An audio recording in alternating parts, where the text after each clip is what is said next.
I have the belief from a pretty long career of observation and reflection that there is a definite reason behind the life of every human being. There is a particular purpose.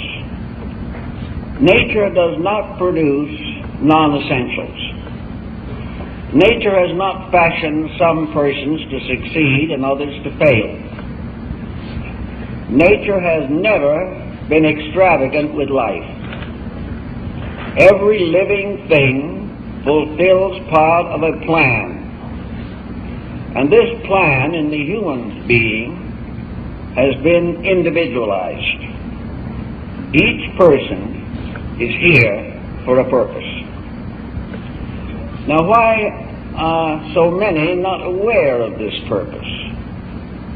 I think the answer lies in the fact that the average person is confused by pressures that are artificial. He comes into this life perhaps in the highest degree of his intelligence. As a newborn babe, he is probably wiser than he will ever be again in this life. That perhaps is one of the reasons why so many come weeping into the world. But we also realize that many children have strange and mysterious depths even in infancy. Their little faces seem to bear witness to something more than the obvious. The moment, however, the child is born, it is regarded as a kind of lump of putty. Everybody wants to get their fingers in it. Everyone wants to help this child succeed. And before they get through, they may definitely force the child to become a failure. In an effort to assume that this material world in which we live for a few years is the most important place in the universe, and that to achieve some minor success here is the outstanding distinction to which a human being can attain. The process of fitting the personality into the traditional patterns closes in around the small child. He is told what to believe and how to believe. If he is in a religious family, he is told who to worship and what church is proper for him. And as he goes into school, he comes into contact with a mass of conditioned associates. Children like himself, who have been more or less destroyed before they even reach grammar school. Destroyed in the sense that the internal pressure of a reality behind themselves is being continuously blocked. After a time, this growing person begins to assume that adjustment with the world in which he lives, adjustment in the sense of acceptance, is of the primary importance. He is exposed to all kinds of conditionings. Among others, he is taught that he must gradually accumulate an education that will enable him to make a living. He is impressed with the psychosis of success. If he is lacking in aggressive ambitions, these are stimulated if possible. And if they cannot be stimulated, it is assumed he will end up as a second-class citizen. The individual never really is encouraged to make use of his own resources. Yet behind this pressure constantly exerted upon him, there is something else, and that may be described perhaps as the will of life, the eternal reality, which is far deeper and more important than all of the various superficial levels and structures that are built upon it. The only way we can really approach this is to realize that when we have received the full conditioning of our society and have attained physical maturity, that perhaps we will be able to pause for a moment and try to find out a little more about ourselves. Usually, however, this moment of pause only comes when physical or emotional reverses break down the structure of the so-called physical, material, industrial plan for living. Nearly always a crisis, a great disappointment, a heartache, a desperate illness. These are the kinds of pressures that perhaps have been placed here to remind us that we have an individual existence, and that this existence must be given expression, or the life we are living will remain incomplete.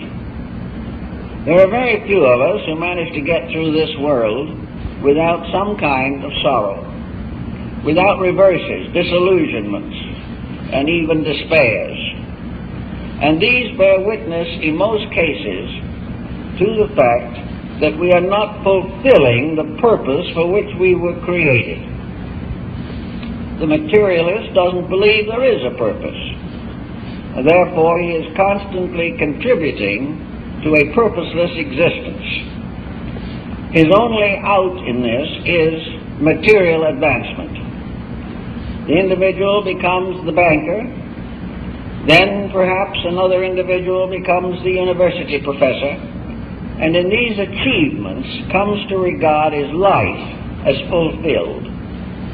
Yet in reality, he has gone through 50, 60, 70 years of physical existence and learned virtually nothing. He has not even learned to direct his energies toward the fulfillment of a universal procedure very much bigger than any material ambition can possibly be. Where are we going to equate this? How are we going to approach it? Well, perhaps one way is to study ourselves at any age, whenever the impulse first arises within us. In the midst of all the things we are doing because they appear reasonable or inevitable, sometime we can ask ourselves, what would I really want to do? If conditions permitted to be to make a completely free choice, in what direction would my natural instincts impel me? It may well be that I'm a successful lawyer, but I always wanted to be a sea captain. Another individual always wanted to be a poet, but was never able to get around to doing much more than signing checks.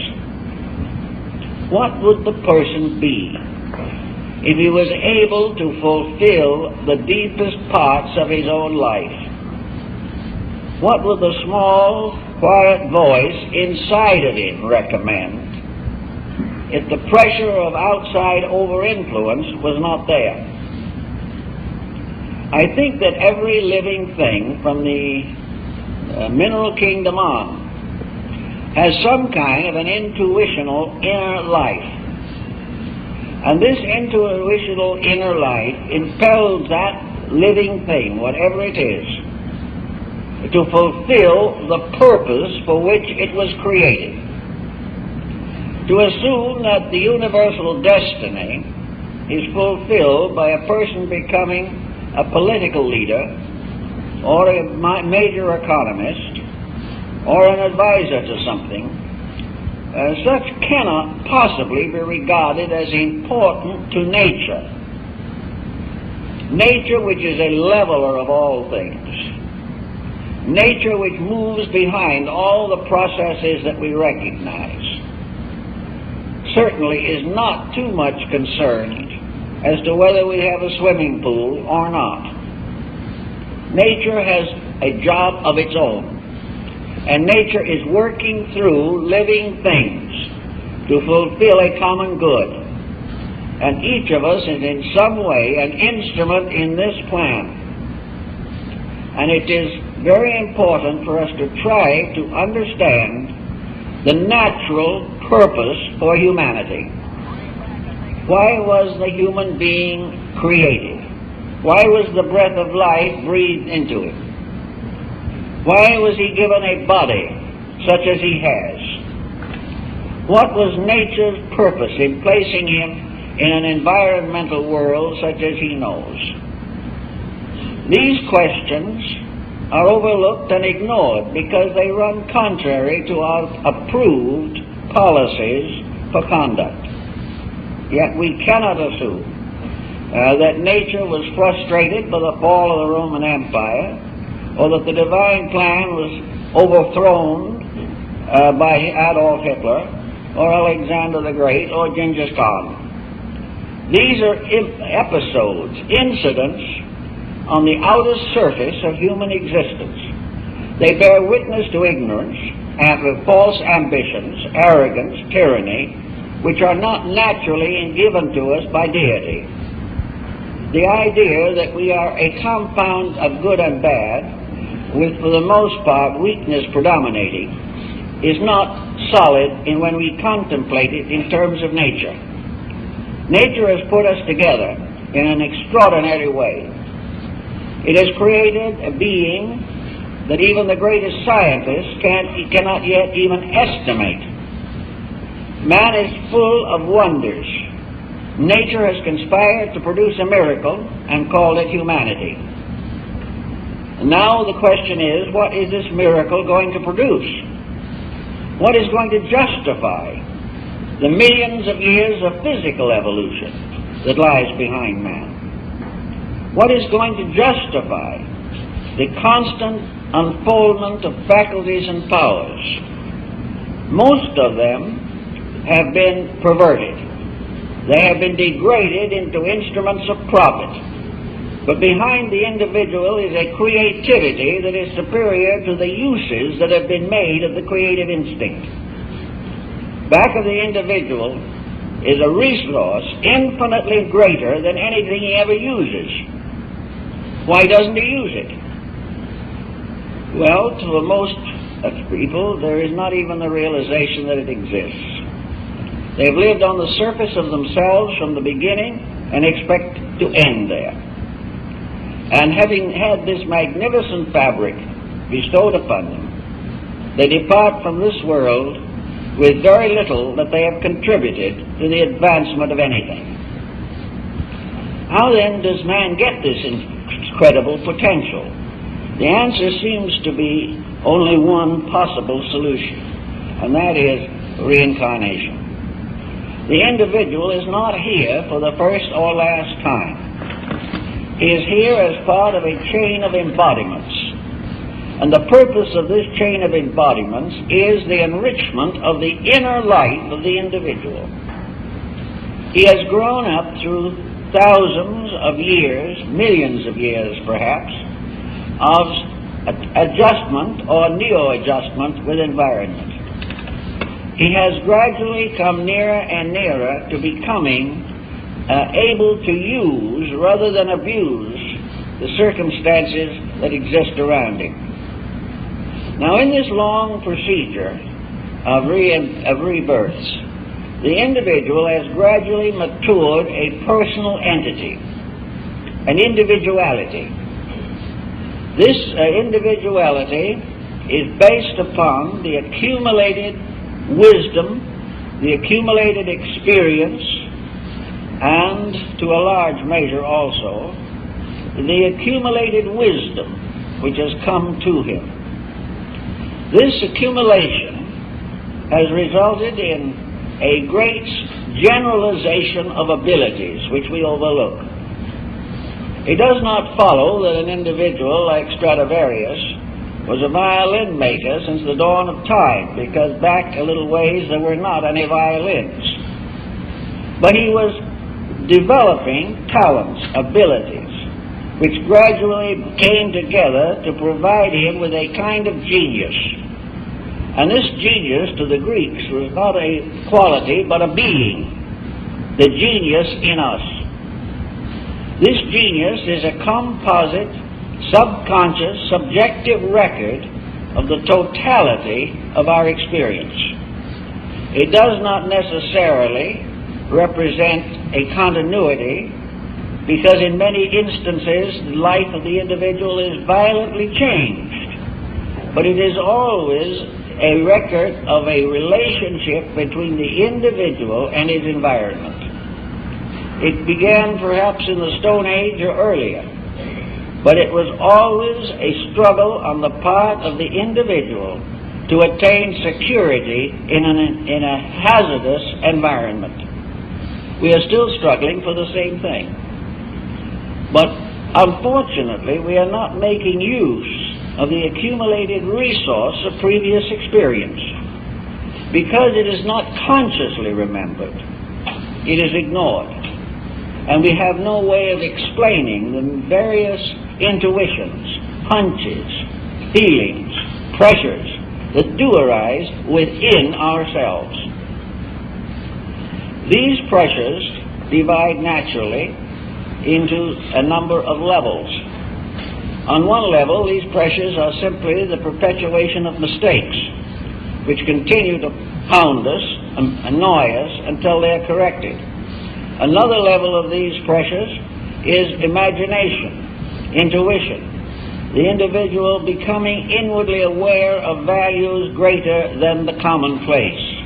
Most of our great teachers in philosophy and religion, the great idealists, the great sociologists, the utopians, all these people are born with a strong summation within themselves of what they have gone through in the past, why it was not sufficient, and how in the present embodiment they can make use of that which has gone before. Physically, we can say we build upon history, but there is another kind of history. Records within ourselves, records within the flesh, the bone, the nerve, the artery, the glands, pressures within ourselves that bear witness to ages of conditioning. Now, it is not at all seemly that all this record, this internal achievement pattern, should be completely wasted. The fact that we do not consciously remember it is largely due to the fact that we have been taught not to consciously remember it by our environment.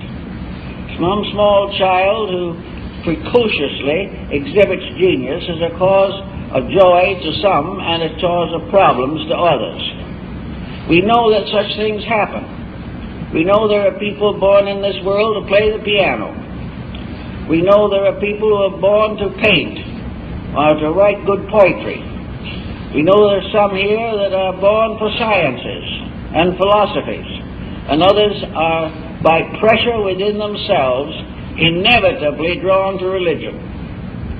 These attractions do not arise from the superficial relationships of life. We know definitely that a great variety of so-called talents come into life with us. We tried to solve all this with the law of heredity, and it did not work. We find that there is no physical heredity consistent enough to explain the peculiar genius of individuals. Many very famous and important creators have come from environments in which there was no background in any way comparable to what was attained. And again, these very geniuses very often do not transmit their skills or their abilities to progeny. And very often the children of genius are mediocre. There is something else that determines these things, and that something is the record the individual carries within himself. He doesn't have the details, but he does have a balance sheet which he brings with him, in which the assets and liabilities, the credits and debits, produce a peculiar type of internal integration. An integration which is going to dominate life if this is permitted. Now, this record of integration is not primarily built around material success.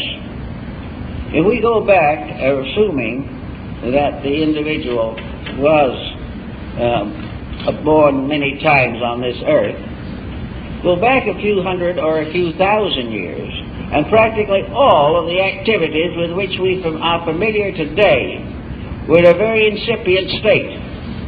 There were no great economists, because we were not even concerned with an economic system primarily. There were very few great leaders in any field, and very few skills were developed that correspond to our computerization today or to the advancements we now know in the sciences. It was an entirely different type of progress. It was a progress intended to release the conscious power of the person, to help the individual to grow. For growth is nothing more or less than the unfoldment and revelation of potential. Growth is, in truth, the individual becoming slowly but inevitably that which he was destined to be in the beginning. And to fulfill this destiny, the individual has to move his levels of estimation, realizing that the institutions we have today will pass away, as did those which went before. The laws, the national integrations, the entities with which we are now familiar are part of a passing pageantry. The world will change, for nothing is changeless but change. And much of the experience that we gain today in various arts and sciences will be of comparatively little use in a different type of social integration. But the experiences of growing, the experiences of gradually unfolding inner verities through transient physical manifestations, these experiences continue to accumulate.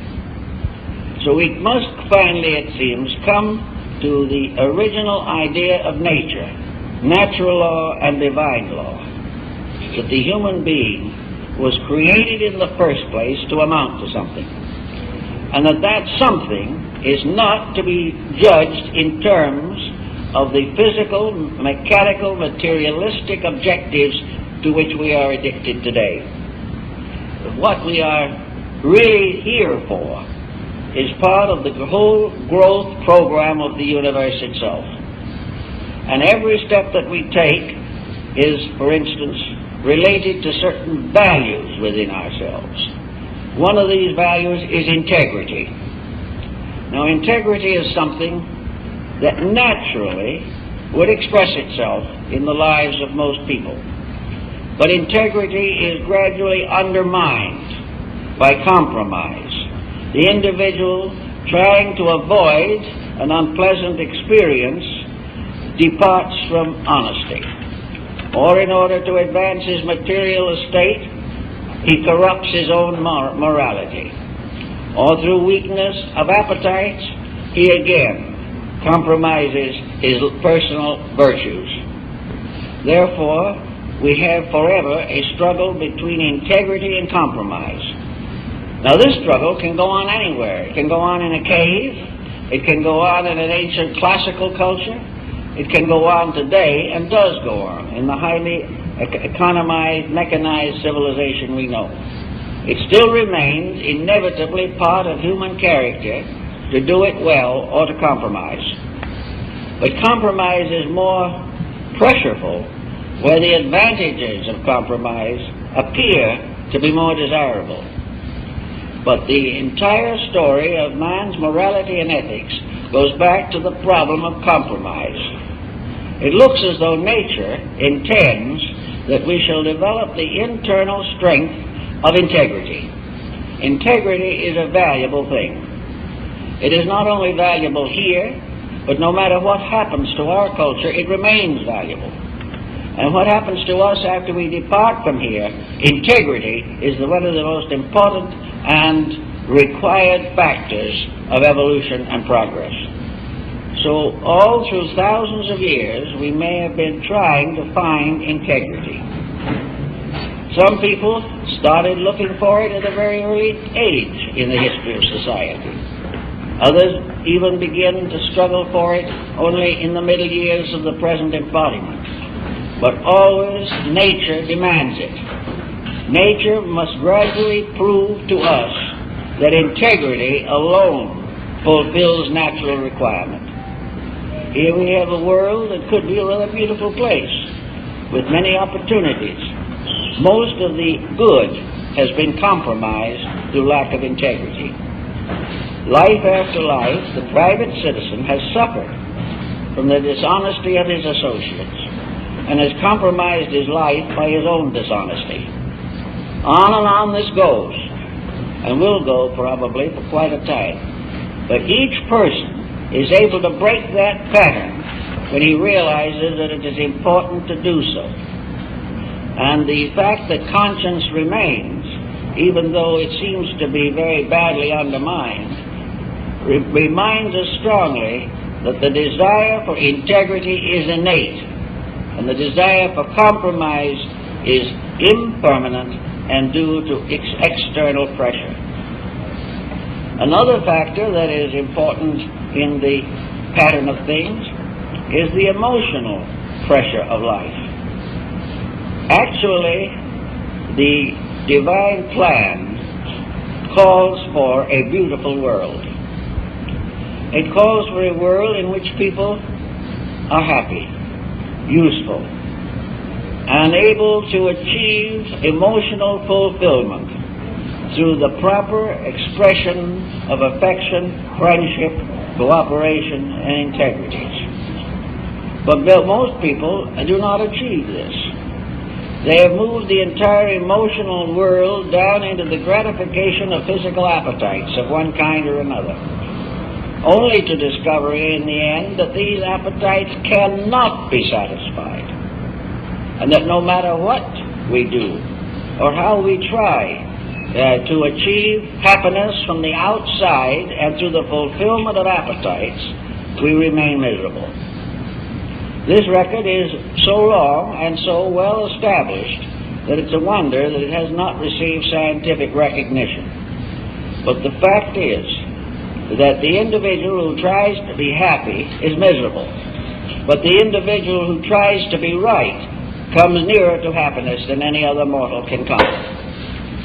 We have many such basic characteristics. One of these, which I think is very basic, is friendship.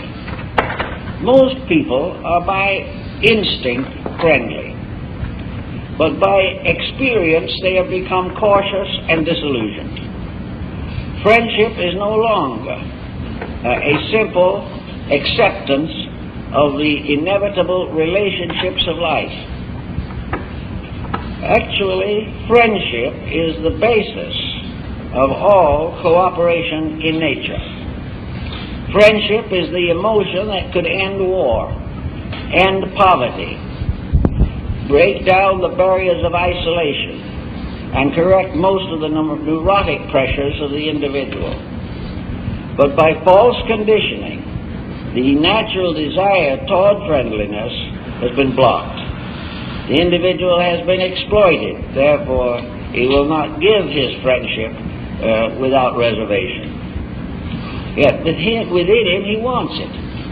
Now if each of us, or even one of us, wants the basic experience of friendship, it is also true that every human being has this same basic emotion, for these pressures come with life energy itself. The energy which supports the human being is not merely a physical energy, it is a moral energy. It not only rejoices in accuracy, it rejoices in beauty. And it has discovered that accuracy and beauty are the same thing. That every relation that is constructive and normal is beautiful. And every relationship that is not beautiful or has been perverted is abnormal. But the individual does not really understand how to face into this, how to work toward the revelation of the integrities in himself. There where we come into the various disciplines that have been adapted from time immemorial, in an effort to help the person to rediscover himself, or reaffirm his own actual place in the universal plan of infinite benevolence. most of the disciplines that have been accepted in recent centuries and also in ancient times were disciplines of which the individual was expected to perform certain disciplined actions toward himself. It was assumed that he must quiet and subdue the authority of outside circumstances over his own inner life. He must break through the barriers of slavery. Serfdom is an artificial state, for in the infinite plan of things, all living creatures have equal rights. Each individual has an equal right with all others. And serfdom is nearly always the result of a mistaken interpretation of personal freedom. The moment that the individual becomes a slave to his own negative attitudes, he is in slavery. So the Greeks and the Orientals and the Egyptians and the early Christians all worked upon the problem of the individual achieving freedom. And it was generally agreed that freedom depended upon the person emancipating his own consciousness from the miasma of material addictions. The individual can live in this world, but not be of it. He can fulfill every duty of citizenship and family without becoming deluded by the false values that have sprung up in the human environment. So in discipline, the ancients believed that appetites and ambitions must be disciplined and curtailed. The individual must gradually divide himself from the common environment and assume or reveal his own personal destiny. Now, a personal destiny does not mean a rugged individualism. It does not mean that the individual is no longer benevolently inclined. His real problem is to discover himself as a factor in the infinite good of all that lives. He has to realize that there are many jobs to be done in connection with the release of consciousness through the personality. Each individual has a place in the labor of growth. He is involved in the unfoldment of all other human beings.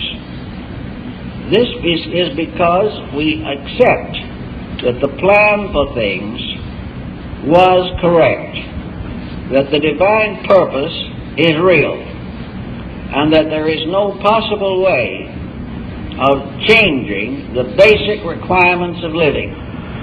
We can change our false interpretations of them with every passing day, but the truth remains that we are here to grow and to serve. And it is important and inevitable that this gradually comes to our attention. So through discipline, we gradually break away from a whole group of temptations. We begin to recognize the true relationship between the life within us, which is eternal, and the life around us, which is temporal and impermanent. And we have to reassert ourselves as citizens of eternity. We have to recognize the unbroken chain of circumstances which brought us to where we are, and how this unbroken chain will continue in the future until it brings us where we should be. And this there is no way of avoiding. So instead of trying to avoid it, it is far better to move with it. It is a means by which we capitalize the basic assets which we have and begin to give emphasis more and more upon the unfoldment of potential. Now, when we start to try to do this, we have a problem on our hands also.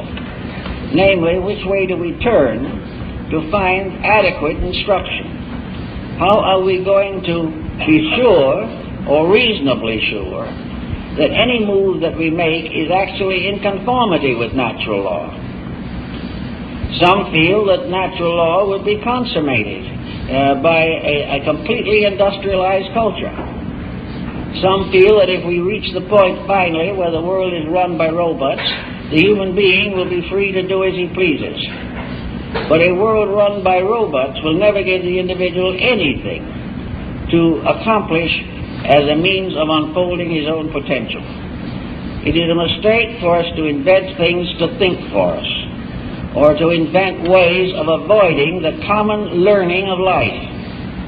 Well, there is much more to be learned by the individual who can make a good pair of shoes than can be learned by the individual who simply buys pairs of shoes. Everything that we do increases skills, increases and releases self-creative expression. Whereas when we turn completely to an economic purveyance of things, we lose practically all initiative. We lose the ability to meet problems. And as we are now at the moment, we live in a world of gadgets which we cannot even take care of. We have lost the skills to do the things which might have made the possessions that we have important means of helping us to grow. Today they are merely important means of hastening us into bankruptcy, because we do not use individual initiatives. To gain a better idea of this, it is nearly always advisable for the person to try to separate his own life. Separate his external existence from his internal existence, and recognize that the internal existence is the most important.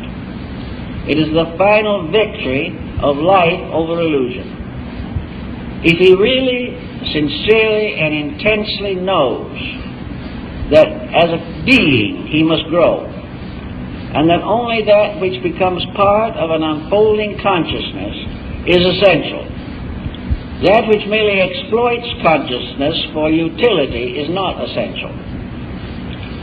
The older peoples, therefore, advised a kind of quiet restatement of our own intentions, of our own beliefs, our own patterns. What is the best that we know when we are quiet and do not depend upon the conditioning influence of those around us? What do we believe about things? What do we feel about them? Do we really want to live better than we do? If we really want to, it means that the changeover is very close, that the past has brought us to the point where we can make a positive decision. If we really don't care and have no particular incentives, then we have to go on with further conditioning, and nature will give it to us. If we don't know how to take care of our lives, we will lose them many times. But the life within them will ultimately learn how to live. And when this happens, the entire polarity of life is reversed. In the same way, most people have within them some creative expression. And one of the easiest ways to get at the average person's experience background in himself is through some form of creative self-expression. I know many people who have wanted to express themselves, but they have either lacked the courage or have not felt they could devote the time, or else regard the investment as unprofitable. But somewhere along the line, creativity must break through. It broke through Grandma Moses when she was 100 years old, but it came. Now, there's no real reason why it has to be achieved only by centenarians. It can be achieved at the moment that a creative impulse takes precedence over some form of an economic pressure. If the individual wants to express, he opens the door between himself as a person and the source of himself as an eternal entity. So the problem of bringing out some creative, constructive manifestation is a means of producing what we might almost call maturity in the life of the individual. The person who realizes that they wish to become a nurse is becoming a servant of something.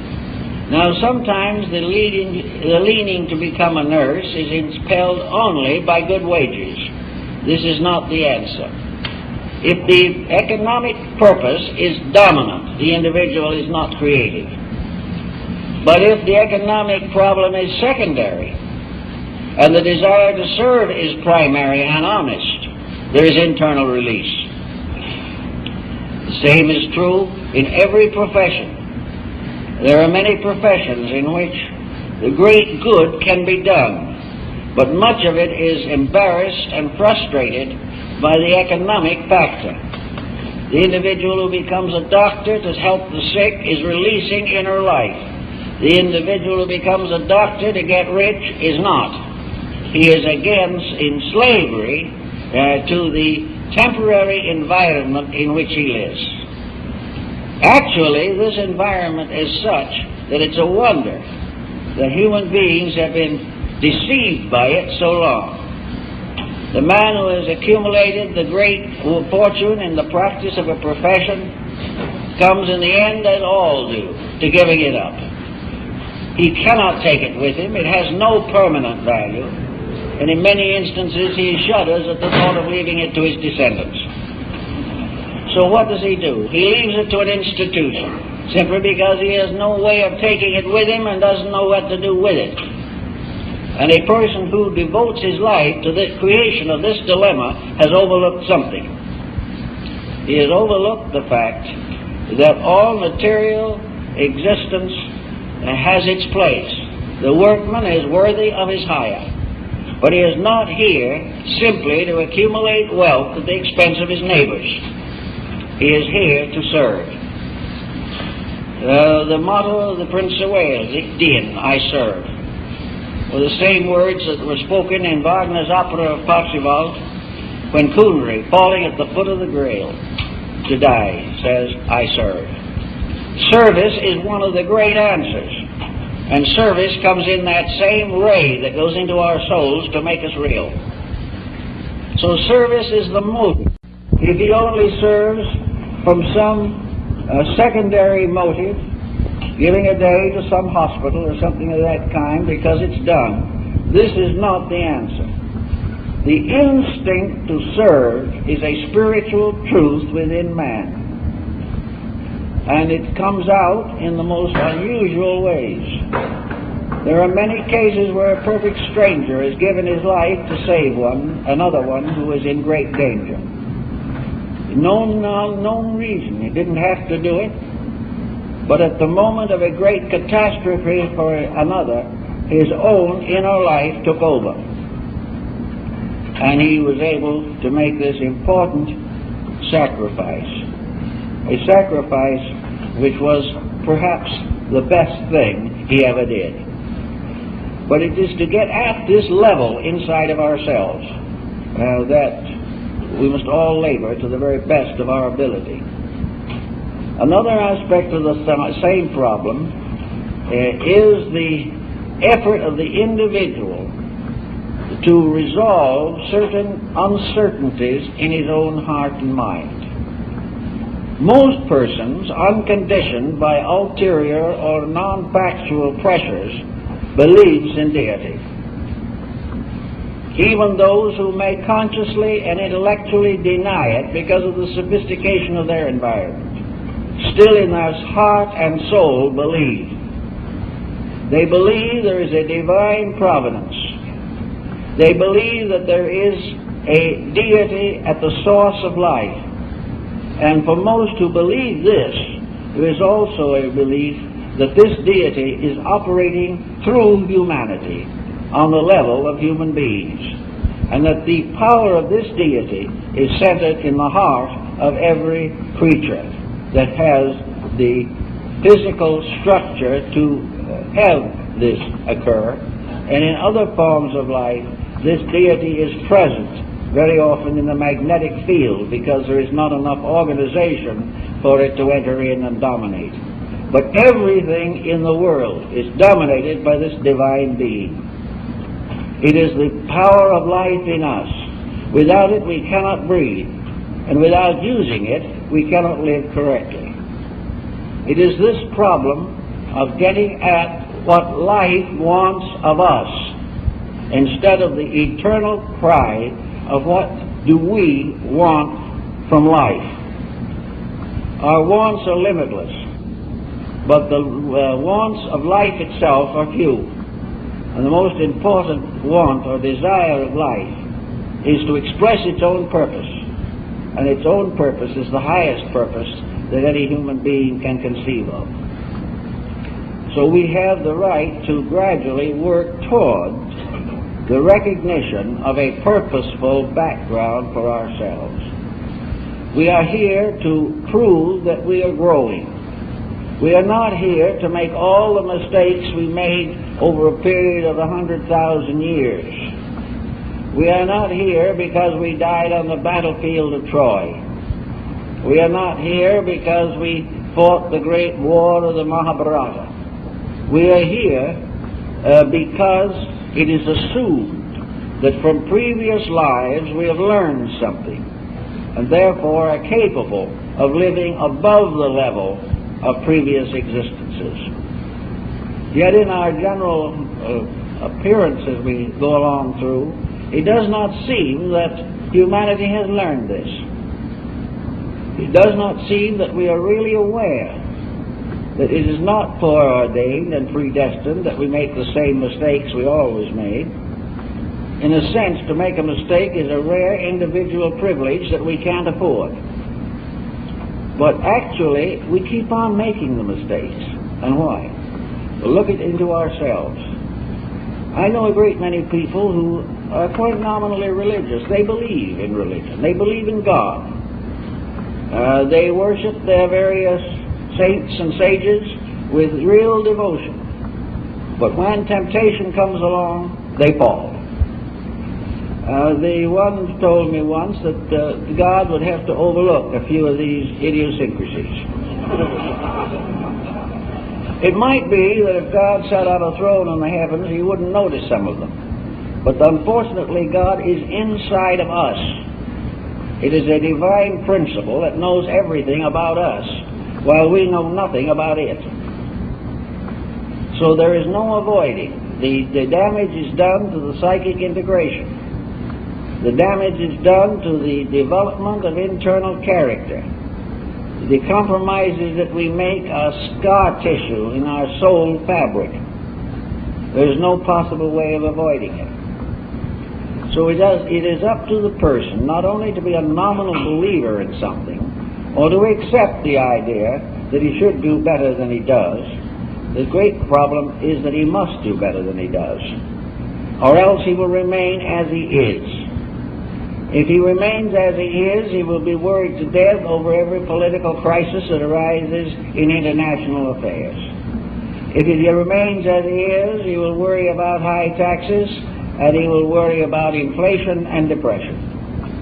If he continues as he is, he will have great anxieties about nuclear fission. He will recognize only the deficiencies in our various energy resources. He will live in an emergency until the emergency closes over him and actually destroys his body by exhaustion. If he continues as he is, he will continue to have exactly the same anxieties. Yet, if you look around a little, and I've done a little looking, you will find there are a great many people today who do not have these anxieties. Now, there are two kinds of people involved.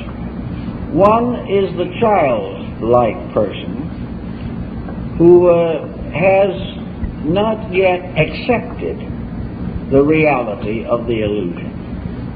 And the other is the very wise person who has outgrown the era of illusion. These two, one through innocence and the other through virtue, have attained liberation. The small child doesn't know enough to worry. The older, wiser person has recognized the operation of a universal principle, has accepted it, and is trying to live in harmony with it. fully aware that nothing that is real can ever be destroyed, and that nothing that is unreal can ever be preserved. In the ecology around us in life, we perceive definitely how human abuse is gradually exhausting natural resource. We know that as long as the abuse continues, the resource will become more scarce. But this is actually part of the growing process. To discover these things, to accept them, to know they are true, and to live according to them is what we are here to accomplish. And the more that we accomplish in this way, the more we adjust to a larger vision of life. In a comparatively short time, we will depart from this uncertainty, and for a time at least, be no longer directly associated with the causes of our anxieties. But if we haven't solved them, we will be born again as people with anxieties. We might live in a completely utopian sphere at that time and be just as miserable as we are now. The individual who is miserable today will remain miserable until he solves the mystery of misery within himself, until he is able to build an acceptance of the plan of things and cooperate with it. If in the course of this life we do accomplish something that is really good, it may manifest a little bit right here now. And people who have at the moment very little incentive will find new objectives and new reasons for existence. We'll find that life is something more than trying to endure the passing of years with the full realization they're going to end one of these days. This is not life. This is not purpose. The individual who wastes time so it'll pass more quickly doesn't realize it, but he lives in a universe in which there is enough time for him to continue to make this mistake as long as he wishes to. But he will not win. In the long run, nature achieves. Because nature has put into every cell the secret of its own salvation. It has put into the individual every faculty and power necessary for him to achieve liberation from the delusions and illusions of an unreasonable life. He is here essentially surrounded by a series of social disciplines also. And if he is unable to learn directly from his own inner core, he is perhaps able to learn through the experience of his own conduct. This is one way in which we understand nature. We know what nature wants largely by discovering what it does not want and learning from experience. But experience is always with us in the physical world. We are surrounded by problem after problem, and there are many clinical answers to many of these problems. If you go to a qualified psychologist or psychiatrist with a heap of worries, he will probably very quickly remark or bring to light the fact that you are suffering from a wrong mental attitude. And if later this wrong mental attitude begins to interfere with the function of the body itself, your physician, realizing that your mind is wrecking your body, will send you back to some psychologist and tell him to clear it up. The individual, however, with all this complex and quite a little expense thrown in as a special inducement, because there's nothing at the present time apparently that comes closer to sincerity than the loss of money. The individual could learn very simply. He looks at himself and he finds out that he's been nursing all kinds of destructive attitudes until finally he is sick. And if he nurses them long enough, he will be sick. And if he does nothing about it after he gets sick, he will probably die. And he will die of his own attitudes, which have been allowed to become chronic. Now, he could have learned something from this. A few do. Many do not. Others feel that when they have this kind of a problem come on, the answer is to medicate for it, to take all kinds of sedations and tranquilizers and things of this kind, in order to control a disposition that needs to be disciplined from within the individual himself. The only way in which you can get over a dispositional peculiarity is to change yourself. Because if you die with that psychotic situation, you will be where you can't get the pills, but the ailment will linger on. You're not going to get rid of it. So in the end, you have to live with yourself. And nature says, let's make it compatible. Let's live in a way in which you can be comparatively happy, comfortable, and well-adjusted. All this means that we have to gradually take hold of our own lives. We have to do something to break through, not a complacency, but a sense of helplessness, or the simple sense of not recognizing the problems at all, just not knowing they exist, but knowing very clearly the troubles that they cause do exist. Actually, to gain gradually a certain insight can be a very inspiring and wonderful experience. If we suddenly realize that there isn't anyone who hasn't got a job in nature, that everyone here is capable of useful cooperation with the plan of life, and that we all have the right and privilege to grow, and are here for that purpose, we can build our lives more and more around the concept of growth instead of the concept of futility. No individual needs to sit around doing nothing. If he is doing nothing, this is not leisure. This is just simply a strange loneliness in a universe that is made up entirely of life. The person who has no interest in life is dead while yet he lives. But those who have great interest in life, though they die, live forever. It is a matter of bringing out a simple fact that we are creatures of law, that we are fashioned according to a plan, that this plan exists forever as an archetype in the divine mind, that we are the products of a purposeful pattern, and that the deity that fashioned us has appointed us to be the agents of that deity in the perfection of an order of living things. Now, there may be many orders of living things in space, but our order we likely call humanity. And humanity is not nearly 4.5 billion people. Humanity is one entity. Humanity is an order of life. And it is part of the plan of things that humanity shall become perfected. That everything that was implanted in humanity as a potential, as a beneficial power given by deity, shall be brought forth to fruition. That it shall bear fruit according to its kind.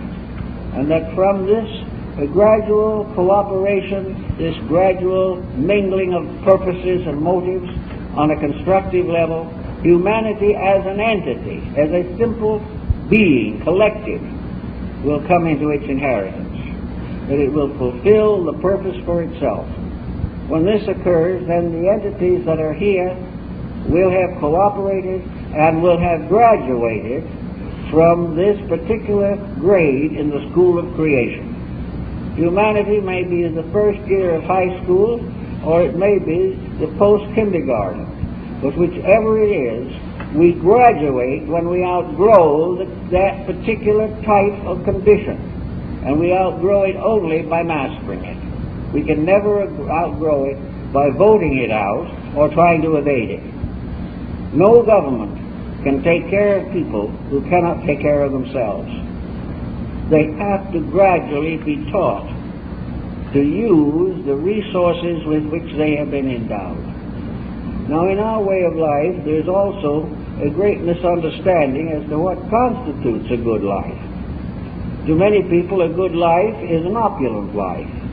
It is a life of leisure. It is a life of extravagance. It is a life of being able to do exactly what you please, whether what you please is good or not. Therefore, all of the ambitions of the race are directed towards a superior social state. This in itself, of course, is related to karma. But who is to judge the karma? Perhaps this so-called exalted state is more or less an examination, a test. We have at some time or other earned a greater degree of security than some others have earned. So it's given to us. And having been given to us, we promptly abuse it. Therefore we lose it again. You can never abuse anything into a permanent possession. Consequently, it is a kind of testing. Perhaps we have, through virtuous action, gained the right to certain benefits. In other words, good karma moves in on reincarnation. And the person who has done a good deed is the recipient of a good deed. And if we have achieved a certain management over lesser things, we will be given power over greater things. So it comes. And the moment we get the power over greater things, we proceed to forget our principles and abuse that power. Then, as Buddha says, who came and walked as a king will come back as a beggar. For things done and things undone. Therefore, there is no security in physical estate, nor is there any deficiency in the lack of it. It is very possible that the greatest growth will be done by people who will never even be aware of that growth as far as this life is concerned. They will be people you will never hear of, but people who conscientiously and with dedication try to fulfill the proper and reasonable responsibilities of life. By so doing, they contribute to the release of their own inner soul power. And as Gandhi once said, the great victory is the victory of soul power over brute force. Wherever we are self-centered and selfish, we belong to a level of brute function. But when we transform or transmute all the energies that we have into soul power, then we begin to live not for ourselves, but for the good of others. Gradually, by degrees, we recognize opportunities to serve. We become involved in patterns and circumstances that are a permanent good to others. And as in the case of most of the great teachers of the world, we become martyrs to the needs of others. All of these are part of a good preparation for the future. We are going to grow. We are going to fulfill the proper destiny which was assigned to us. As we grow in this way, we will find that a great archetypal pattern, Bhemi speaks about these patterns. There is an archetypal pattern of humanity. It is a magnificent radiant star, a magnificent living light. And what the human being is attempting to do with all others of his kind is to fulfill this archetype, to bring it into perfect incarnation in the structure of humanity itself. It is this pattern of the perfect humanity that the divine mind projected at the very beginning. We are here to be ye perfect. And to be perfect, the individual has to perfect his own nature. The problem of perfecting is, however, not, according to nature itself, difficult. And most persons in what they might consider a better environment would do much better than they do now. But the great victory is the victory of self over circumstance. This is the sign of strength. In the ancient mysteries, the neophytes for initiation, the candidates, were tested even to the degree of physical danger. They occasionally were killed in the initiation rites because of the severity of them. Now, these rites no longer exist in the world. Many people are glad they do not. But others have also noticed with some thoughtfulness that these testings now go on the level of society. A lot of us lose our lives in attempting to achieve victory over the lower self. Everywhere there is testing, everywhere there is crisis, and only those who gradually perfect their own natures come finally to become custodians of the larger truths, to become aware in substance and certainty that which the rest of us must dream about and hope for. But the testing of the individual is inevitable. Therefore, in this time, we are really very fortunate people. We don't really think so much of that at the present time, but actually a crisis such as we are in is definitely an initiation. It is a test, and each individual is going to react according to what he is. And each individual should note carefully his natural reaction. He should note whether or not this situation is bringing out something of his own higher understanding, or whether it is merely making him irritable and frightened.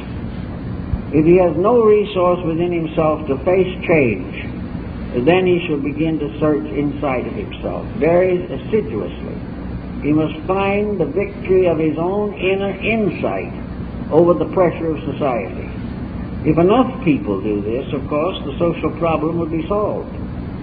But in time, enough individuals will gradually assemble so that the problems will instinctively fade away. But this will not probably be in one life or even a dozen lives. But ultimately, the changes in human reaction will result in the transformation of social structures. Society will emerge as a composite structure of a proper nature and purpose, as more and more individuals live for what they give and not for what they get. The Reformation, the universal Reformation, begins in man and must continue in man until the work is finished. So we say again, try occasionally to imagine, to visualize more or less what you would have done with your life if you could have lived it exactly according to your perhaps childhood hopes, the dreams that you had in the beginning, which were merely perhaps dramatized fairy tales.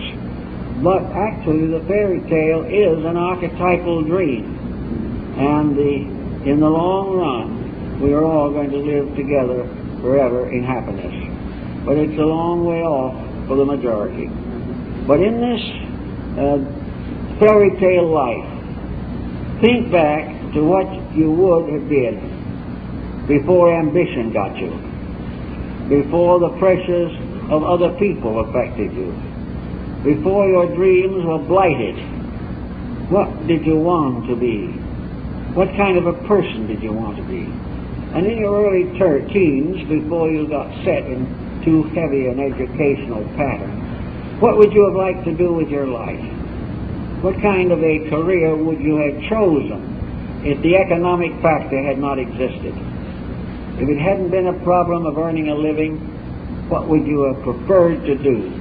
If you're one of those people who perhaps would have preferred to do nothing, then you better take on the responsibilities of the moment. But if you already had dreams, and they were blighted, and there were instincts to creativity, I know people in late life who are writing very beautiful poetry. Poetry seems to be one opening that comes through. Sometimes an individual has had a poetic instinct all their lives and never actually wrote 4 verses until they were over 60. But it's there. Others find, as the responsibilities of raising children and things of this nature, that the old dreams come back, that there was something they always wanted to do. Some of them wanted to travel, some of them wanted to teach, some wanted to go into religious life, others wanted to complete imperfect or interrupted careers.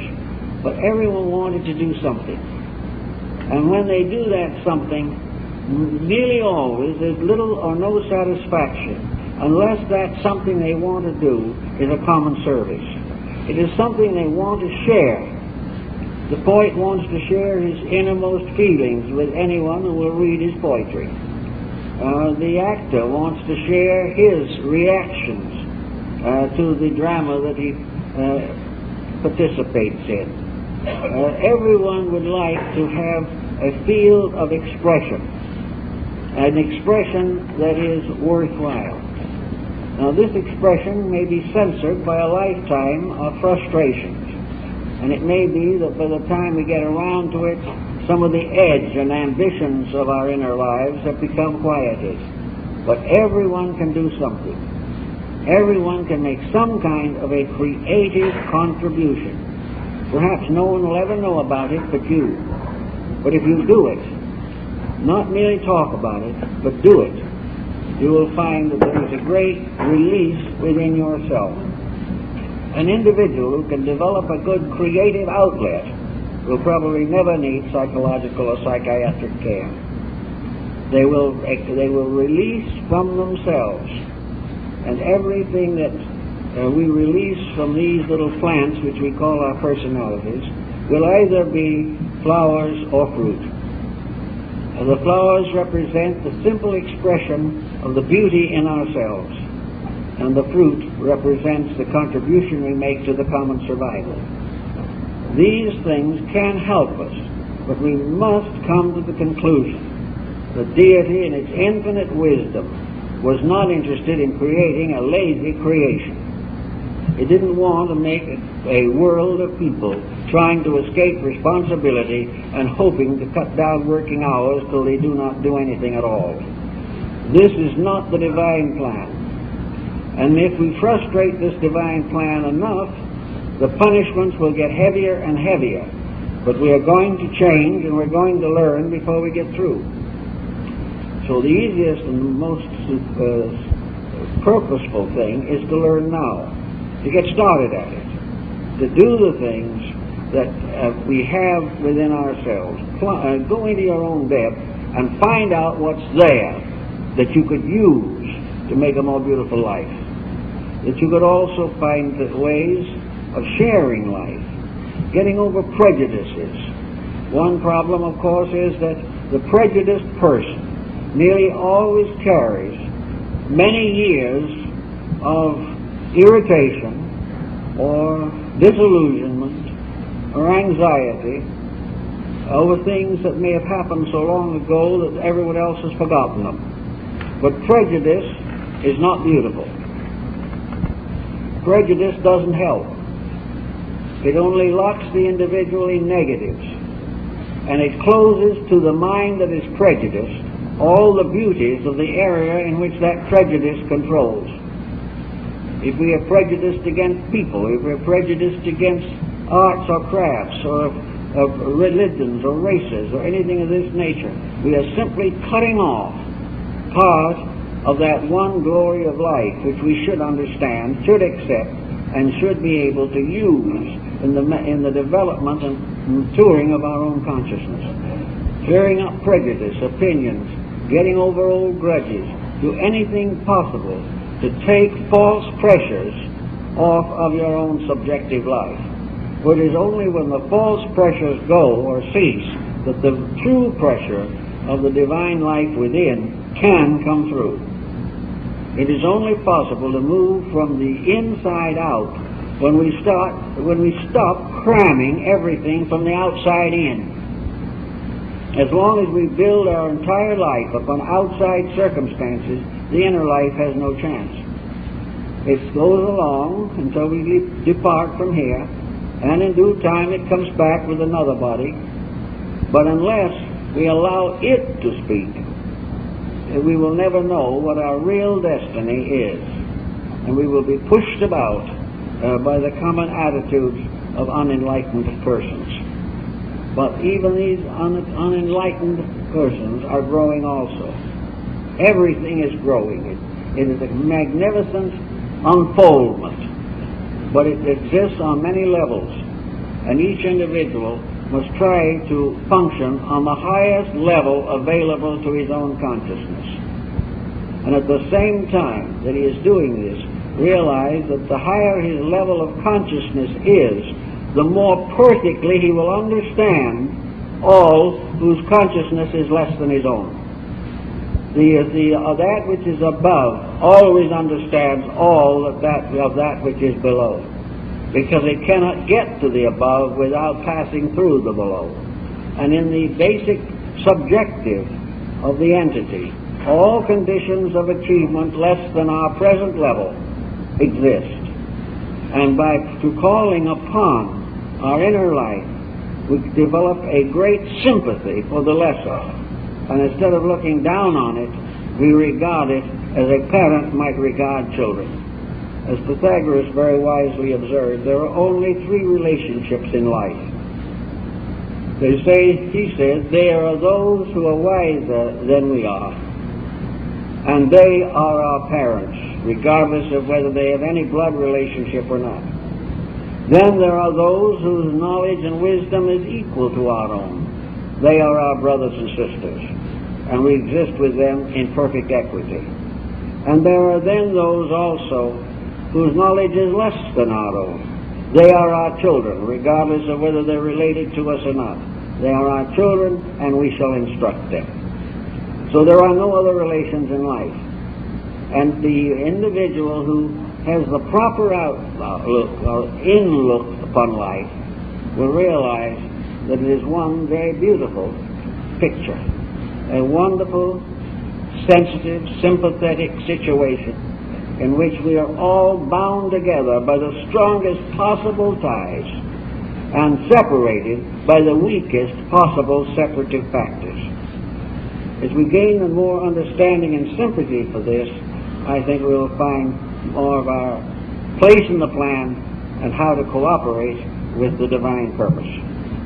Well, I guess that's all for this morning.